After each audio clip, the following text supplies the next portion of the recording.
पिछली रात जियांग मू ने जिन झाओ के साथ वापस जाने का फैसला तो कर लिया था, लेकिन तभी एक पीली स्पोर्ट्स कार उनका पीछा करने लगी। जिन झाओ ने जैसे ही रियर व्यू मिरर में देखा, उसे समझ आ गया कि मामला सिर्फ पीछा करने तक सीमित नहीं है। उसने तुरंत गाड़ी की रफ्तार बढ़ा दी और जियांग मू से कहा कि वो उसे कसकर पकड़ ले। अब दोनों तेज रफ्तार में मानशी की सड़कों से गुजर रहे थे। पीछे कई गाड़ियां उनका पीछा कर रही थीं और जिन झाओ लगातार उनसे बचने की कोशिश कर रहा था। तभी उसे अपने बचपन की एक बात याद आती है। बचपन में उसके पिता ने जियांग मू को कार रेसिंग में नेविगेटर की भूमिका के बारे में समझाया था। एक रेसर के लिए सिर्फ गाड़ी चलाना काफ़ी नहीं होता, उसे सड़क की स्थिति और अपनी लोकेशन की सही जानकारी भी होनी चाहिए। जिन झाओ को वही बात याद आती है और वो जियांग मू से कहता है कि अब उसे उसकी मदद चाहिए। वो उसे एक पासवर्ड देता है और फ़ोन में डिजिटल मैप खोलने के लिए कहता है।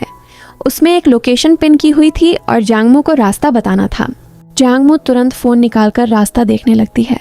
पीछे से आने वाली गाड़ियों की रफ्तार लगातार बढ़ रही थी। तभी उनमें से एक कार ज़ोरदार तरीके से दुर्घटनाग्रस्त हो जाती है। जियांग मू घबराकर पीछे देखती है और जिन झाओ को बताती है कि पीछे वाली कार टकरा गई है। लेकिन जिन झाओ का ध्यान सिर्फ आगे के रास्ते पर था। वो उससे कहता है कि उसे बस रास्ता बताना है। कुछ ही दूरी पर उन्हें 3 अलग अलग रास्ते दिखाई देते हैं, लेकिन जियांग मू को ये साफ नहीं दिख रहा था कि कौन सा रास्ता सुरक्षित है। जिन झाओ उसे जल्दी से कोई एक रास्ता चुनने को कहता है। जियांग मू जल्दी से मैप देखकर बताती है कि पूर्व की तरफ जाकर दूसरे मोड़ पर 90 डिग्री का तेज मोड़ लेना होगा। जिन झाओ बिना किसी हिचकिचाहट के उसी रास्ते पर गाड़ी मोड़ देता है। आगे एक संकरा रास्ता और वेयर हाउस का इलाका आता है। रास्ता इतना तंग था कि वहां से तेज रफ्तार में निकलना आसान नहीं था। जिन झाओ जियांग मू से कहता है कि थोड़ी देर के लिए स्टीयरिंग संभालनी होगी। फिर वो उल्टी गिनती शुरू करता है। 5, 4, 3, 2, 1। जिन झाओ तुरंत गाड़ी की खिड़की से बाहर निकलता है और रास्ते में रखे कुछ बक्सों को गिरा देता है। पीछे आ रही गाड़ियां अचानक उन बक्सों की वजह से रुक जाती हैं। इस तरह जिन झाओ आखिरकार उनका पीछा करने वालों से बच निकलता है और रेस जीतकर रेसर्स के अड्डे पर पहुंच जाता है। वहां पहुंचने से पहले जिन झाओ जियांग मू को साफ कह देता है कि वो उसके पास रहे और ज्यादा कुछ न बोले। अड्डे पर मौजूद रेसर्स उसे देखकर हैरान हो जाते हैं। उनका लीडर पूछता है कि ब्रांडी यानी जिन झाओ ने तो कहा था कि वो आज रेस में नहीं आएगा। जिन झाओ बताता है कि उसका आज आने का कोई इरादा नहीं था, लेकिन वान शेंगबांग के लोगों ने उसे घेर लिया और ज़बरदस्ती रेस में उतरने पर मजबूर कर दिया। तभी वहां मौजूद लोगों की नज़र जियांग मू पर पड़ती है। उन्हें पता था कि बाहरी लोगों का यहाँ आना मना है। जिन झाओ स्थिति संभालने के लिए जियांग मू को अपने करीब खींच लेता है और कहता है कि ये कोई बाहरी लड़की नहीं है, बल्कि उसकी गर्लफ्रेंड है। वो मजाक में कहता है कि जियांग मू को शक था कि उसका किसी और लड़की के साथ चक्कर चल रहा है, इसलिए वो खुद उसके पीछे यहाँ तक आ गई। फिर वो जियांग मू की तरफ देखकर पूछता है कि क्या वो अभी भी उससे नाराज है। जियांग मू इस अचानक किए गए नाटक को समझ जाती है, लेकिन चुप रहती है। तभी वहाँ मौजूद एक दूसरा रेसर जियांग मू को देखकर तंज कसता है और पूछता है कि उसके नेविगेटर की कीमत कितनी है। जिन झाओ तुरंत गंभीर हो जाता है और कहता है, माफ करना, ये अनमोल है। जियांग मू धीरे से जिन झाओ से कहती है कि उसे ठंड लग रही है। जिन झाओ तुरंत समझ जाता है कि वहाँ ज्यादा देर रुकना ठीक नहीं है। वो सबके सामने कहता है कि उसकी गर्लफ्रेंड को ठंड बहुत जल्दी लगती है, इसलिए उसे अब घर लेकर जाना होगा। इसके बाद वो जियांग मू को वहाँ से लेकर निकल जाता है, लेकिन घर जाने के बजाय जिन झाओ उसे समुद्र किनारे एक शांत जगह पर ले जाता है। वहाँ वो जियांग मू को एक लिफाफा देता है। उसमें रेस से कमाए हुए पैसे थे। पैसे देखकर जियांग मू खुश होने के बजाय और ज़्यादा दुखी हो जाती है।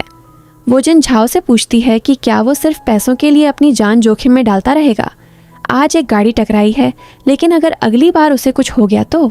जिन झाओ उसे समझाता है कि जब इंसान के पास खोने के लिए कुछ नहीं होता तो उसे जिंदगी को जोखिम में डालने से भी डर नहीं लगता। लेकिन जियांग मू के लिए जिंदगी में पैसा कमाने से ज्यादा जरूरी था कि जिन झाओ सुरक्षित रहे। तभी जिन झाओ अपनी कार से बाहर आता है और पहली बार उसे अपने अतीत की वो सच्चाई बताता है जिसे उसने इतने सालों से अपने अंदर दबाकर रखा था। वो बताता है कि जब वो और जिन छियांग पहली बार इस शहर में आए थे तब उनके पास रहने तक की जगह नहीं थी। उन्होंने एक ऐसा बेसमेंट किराए पर लिया था जिसमें न खिड़की थी न ठीक से रोशनी आती थी। बारिश के दिनों में वहाँ घुटनों तक पानी भर जाता था और मरे हुए चूहे तक पानी में तैरते रहते थे। दोनों को मजबूरी में मेज़ों को जोड़कर उसी पर सोना पड़ता था। फिर किसी ने जिन चांग को काम दिलाने का भरोसा देकर उसके साथ धोखा किया और उसके सारे पैसे ले लिए। इसके बाद दोनों के पास रहने के लिए कोई जगह नहीं बची और उन्हें सड़कों और पुलों के नीचे रातें गुजारनी पड़ी। इसीलिए जब जियांगमो उसे कहती है कि पैसा ज़रूरी नहीं है, तो जिन झाओ के लिए ये बात इतनी आसान नहीं थी। वो आगे बताता है कि बाद में जिन चांग ने झाओ मेजुआन से शादी कर ली और उनकी एक बेटी हुई जिन शिन। लेकिन जिन शिन को जन्म से ही दिल की बीमारी थी और उसके इलाज और सर्जरी के लिए बहुत पैसों की ज़रूरत थी। जिन झाओ कहता है कि जिन चांग ने मुश्किल समय में कभी उसका साथ नहीं छोड़ा था। ऐसे में जब उसका परिवार मुसीबत में है तो वो उसे अकेला कैसे छोड़ सकता है। जियांगमो फिर भी चाहती थी कि जिन झाओ ये खतरनाक जिंदगी छोड़ दे, लेकिन तभी जिन झाओ भावुक होकर उससे पूछता है कि आखिर उसे रोकने का हक किसने दिया है। वो उसे याद दिलाता है कि अब वो जियांगमो है, उसने अपना उपनाम तक बदल लिया है। जियांगमो ये सुनकर रोने लगती है। उसे धीरे धीरे समझ आने लगता है कि जिन झाओ इतने सालों से उससे दूर क्यों रहा। वो पूछती है कि क्या जिन झाओ उसकी माँ से इसलिए नफरत करता है क्योंकि उसकी माँ ने उसके पिता को अकेला छोड़ दिया था। इसी बीच जिन झाओ को जिन चांग का फोन आता है। उसे बताया जाता है कि जियांगमो की माँ जाओ मेजुआन मानशी पहुंच चुकी हैं। जिन झाओ जियांगमो को उस रिजॉर्ट तक छोड़ देता है जहां उसकी माँ रुकी हुई थी। वहां पहुंचकर जियांगमो अपनी माँ और उनके नए पति अंकल क्रिस से मिलती है। उसकी माँ उसे कनाडा जाकर पढ़ाई करने के लिए कहती है और साथ ही बताती है कि वो नानजिंग वाला पुराना घर बेचने वाली है। जियांगमो इस बात का विरोध करती है। वो पूछती है कि अगर भविष्य में सब कुछ ठीक नहीं रहा तो उसकी माँ वापस कहाँ रहेंगी। लेकिन उसकी माँ साफ कहती है कि अब उसने अंकल क्रिस से शादी कर ली है और दोनों कनाडा में बसने वाले हैं, इसलिए चीन में घर रखने की उसे ज़रूरत नहीं है। तभी उसकी नज़र खिड़की से बाहर खड़ी जिन झाओ की कार पर पड़ती है। उसे तुरंत समझ आ जाता है कि जियांगमो फिर जिन झाओ से मिल रही है। उसकी माँ गुस्से में उससे कहती है कि उसके पिता ने वादा किया था कि जियांगमो और जिन झाओ एक दूसरे से नहीं मिलेंगे।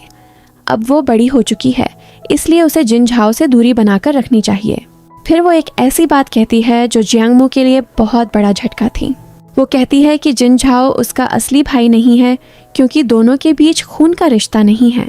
लेकिन जियांगमो रोते हुए कहती है कि खून का रिश्ता न होने के बावजूद जिन झाओ उसके लिए हमेशा उसका भाई रहा है। उसकी माँ जिन झाओ को बचपन से ही बिगड़ा हुआ बताती है और कहती है कि उसने पहले ही उसे चेतावनी दे दी थी कि वो जियांगमो से कोई संपर्क न रखे। अब जियांगमो को धीरे धीरे वो सच्चाई समझ आने लगती है जो इतने सालों से उससे छिपी हुई थी।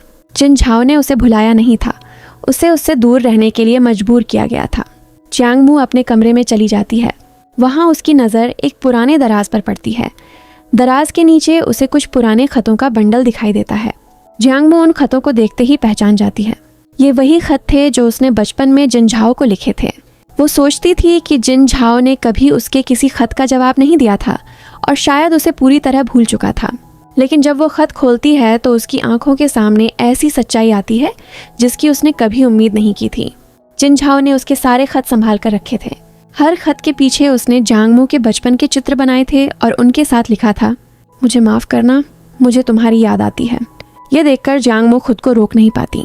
वो उन सारे खतों को अपने सीने से लगाकर फूट फूट कर रोने लगती है।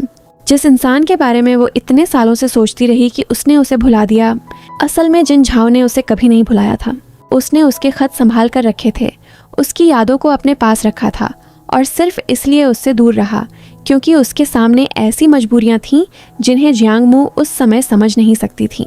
जियांगमो की आंखों के सामने बचपन के वो सारे पल फिर से आने लगते हैं जब छोटा जिन झाओ उसे अपनी पीठ पर बैठाकर घुमाया करता था और जाते समय उसने जो वादा किया था वो भी फिर से याद आता है, जब तक तुम नहीं बदलोगी मैं भी कभी नहीं बदलूंगा। जियांगमो की आंखों से आंसू लगातार बहते रहते हैं। अब उसे समझ आ चुका था कि 6 साल की दूरी का मतलब ये नहीं था कि जिन झाओ ने उसे भुला दिया था, बल्कि वो इतने सालों से उसे याद करते हुए भी खुद को उससे दूर रखने की कोशिश कर रहा था। अब उसी रात कहानी आगे बढ़ती है। जियांगमो गैरेज में जिन झाओ के पास खड़ी थी। जैसे ही रात के 12 बजे उसने जिन झाओ को जन्मदिन की शुभकामनाएं दी। जिन झाओ कुछ पल के लिए उसे देखता रहा। शायद उसे खुद भी उम्मीद नहीं थी कि इतने साल बाद कोई उसके जन्मदिन पर सबसे पहले उसे विश करेगा। उसके बाद जिन झाओ को अपना बचपन याद आने लगता है। बचपन में जब परिवार में जिनमू का जन्मदिन मनाया जा रहा था, तभी जिन झाओ से पूछा गया था कि उसका जन्मदिन कब है। उस समय जिन चांग ने कहा था कि अब से दोनों एक ही दिन अपना जन्मदिन मनाएंगे। शायद उसी दिन से जिन झाओ के लिए वो तारीख भी खास बन गई थी। कुछ देर बाद जिन झाओ जियांग मू से कहता है कि उसने पूरे दिन कुछ नहीं खाया है। फिर वो उसे बाहर खाना खिलाने के लिए ले जाता है। दोनों रात में रेलवे ट्रैक के पास चलते हुए बातें करते हैं। जिन झाओ जियांग मू की सूजी हुई आंखों को देखकर पूछता है कि वो इतनी रोई क्यों थी। जियांग मू बात को बदलते हुए उससे पूछती है कि जिन शिन के आने के बाद क्या उसे कभी यहाँ अकेलापन महसूस होता था। जिन झाओ बस इतना कहता है कि अब उसे अकेले रहने की आदत हो चुकी है। इसके बाद दोनों एक बेकरी में पहुंचते हैं और वहां से स्ट्रॉबेरी केक खरीदते हैं। केक के साथ दोनों कुछ ड्रिंक्स भी ले लेते हैं और वापस जिन झाओ के कमरे में चले जाते हैं। कमरे में दोनों केक पर मोमबत्ती लगाते हैं। जियांग मू आंखें बंद करके अपनी पहली विश मांगती है। उसकी इच्छा थी कि किसी दिन उसे जिन झाओ का असली जन्मदिन पता चल जाए। फिर वो दूसरी विश मांगती है। इस बार उसकी इच्छा बिल्कुल अलग थी। वो चाहती थी कि वो और जिन झाओ हमेशा साथ रहें। दोनों केक खाते हुए बियर पीने लगते हैं और इसी दौरान जियांग मू अपनी माँ को लेकर परेशान हो जाती है। वो बताती है कि उसकी माँ ने नानजिंग वाला पुराना घर बेच दिया है और अब उसे लगता है कि उसकी माँ के पास वापस लौटने के लिए कोई जगह ही नहीं बची। जियांग मू धीरे से कहती है कि कभी कभी उसे लगता है कि कोई उससे प्यार नहीं करता। जिन झाओ उसे समझाता है कि उसकी माँ ने अपने फैसले सोच समझ कर लिए होंगे। हर इंसान को अपनी ज़िंदगी के फैसले खुद लेने का अधिकार है, इसलिए उसे अपनी माँ के फैसलों को लेकर इतना परेशान नहीं होना चाहिए। दोनों अभी बात ही कर रहे होते हैं कि अचानक जियांग मू के पेट में तेज दर्द होने लगता है। जिन झाओ घबरा जाता है। जियांग मू उसे बताती है कि उसे पीरियड्स शुरू हो गए हैं और परेशानी ये है कि इस समय आसपास कोई डिलीवरी सर्विस भी उपलब्ध नहीं है। जिन झाओ बिना ज़्यादा सवाल किए तुरंत बाहर निकल जाता है। रात के उस समय वो एक मेडिकल स्टोर से उसके लिए ज़रूरी सामान लेकर वापस आता है, लेकिन कमरे में आने के बाद भी जियांग मू का दर्द कम नहीं होता। जिन झाओ उसके सामने बैठकर अपने फ़ोन में दर्द कम करने के तरीके देखने लगता है। उसे एक्यूप्रेशर के एक पॉइंट के बारे में पता चलता है जिसे गुआन युआन पॉइंट कहा जाता है। वो जियांग मू की मदद करने की कोशिश करता है और उसके पेट के निचले हिस्से पर धीरे से दबाव देता है। कुछ देर बाद जियांग मू को दर्द में राहत मिलने लगती है। धीरे धीरे उसकी आंखें बंद हो जाती हैं और वो सो जाती है। जिन झाओ उसे सोता हुआ देखता रहता है और उसी वक्त उसके मन में बचपन की कुछ पुरानी यादें फिर से लौट आती हैं। उसे याद आता है कि जब उसे परिवार में अपनाया गया था तब सब कुछ आसान नहीं था। जियांग मू की माँ भी उसके वहाँ आने से खुश नहीं थी और उस समय परिवार को काफ़ी मुश्किलों से गुजरना पड़ा था। अगली सुबह जब जियांग मू उठती है तो वो जिन झाओ की एक बड़ी सी टी शर्ट पहनकर कमरे से बाहर आती है। गैरेज में मौजूद लड़कों की नज़र जैसे ही उस पर पड़ती है, सब एक दूसरे को देखकर हैरान हो जाते हैं। उन्हें पता था कि जिन झाओ ने कभी किसी लड़की को अपने कमरे में रुकने नहीं दिया था, लेकिन आज पहली बार उसके कमरे से एक लड़की निकल रही थी। गैरेज के लड़के आपस में तरह तरह की बातें करने लगते हैं। तभी जियांग मू की नज़र वहाँ खड़ी एक सफ़ेद टोयोटा कैमरी पर पड़ती है। कार स्टार्ट नहीं हो रही थी। वो कार के पास जाती है और समस्या देखने के बाद बताती है कि उसका इनटेक प्रेशर सेंसर ढीला है। गैरेज के लड़कों को शायद उम्मीद नहीं थी कि जियांग मू को कारों के बारे में इतनी जानकारी होगी। जियांग मू खुद सेंसर को ठीक करती है और कुछ ही देर में कार स्टार्ट हो जाती है। अब गैरेज वालों की उत्सुकता और बढ़ जाती है। जियांग मू आखिरकार उन्हें बताती है कि वो कौन है। वो कहती है कि उसका नाम जियांग मू है और वो जिन झाओ की बहन है। उधर जिन झाओ सुबह उसके लिए फ्राइड राइस बना रहा होता है। जियांग मू हमेशा की तरह खाने में गाजर और प्याज देखकर नखरे करने लगती है। जिन झाओ उसे चिढ़ाने के लिए उसकी प्लेट से गाजर उठाकर खुद खाने लगता है। दोनों के बीच ये छोटा सा पल देखकर ऐसा लगता है जैसे 6 साल की दूरी के बाद उनका बचपन फिर से वापस आ गया हो। लेकिन जियांग मू के मन में एक और बात चल रही थी। वो जिन झाओ से कहती है कि उसके पापा के घर का वाटर हीटर अभी तक खराब है, इसलिए वो 2 दिन और यहीं रुकना चाहती है। जिन झाओ तुरंत मना करने की कोशिश करता है, लेकिन जियांग मू अपनी जिद पर अड़ जाती है। जिन झाओ आखिरकार ज्यादा बहस नहीं करता। उधर कहानी का दूसरा हिस्सा मानशी के एक क्लब में पहुंचता है। वहां लिन सुई अपने लोगों के साथ बैठा हुआ था। उसके एक साथी के पास पिछली रात की रेस की एक धुंधली तस्वीर थी। उनका मकसद था उस रहस्यमयी काली कार के ड्राइवर को ढूंढना जिसने लिन सुई को रेस में हरा दिया था।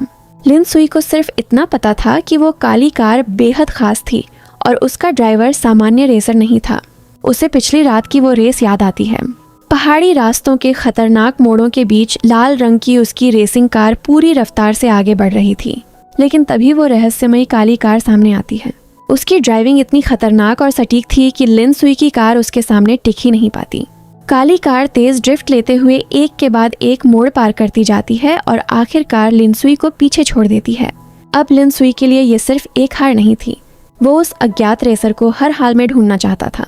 इसलिए उसने फैसला कर लिया कि वो पूरे मानशी शहर को छान मारेगा, लेकिन उस काली कार के ड्राइवर को ढूंढ कर ही रहेगा। और उसे बिल्कुल अंदाजा नहीं था कि जिस रेसर को वो पूरे शहर में खोज रहा है वो उसी जिन झाओ के बहुत करीब पहुंच चुका था जिसकी जिंदगी में जियांगमो 6 साल बाद वापस आई थी। तो दोस्तों, कहानी अभी बाकी है। आखिर लिनसुई उस रहस्यमयी काली कार के ड्राइवर को ढूंढ पाएगा या नहीं, और जियांगमो और जिन झाओ की जिंदगी में अब क्या होने वाला है, ये जानने के लिए मिलते हैं पार्ट 3 में। तब तक के लिए बाय।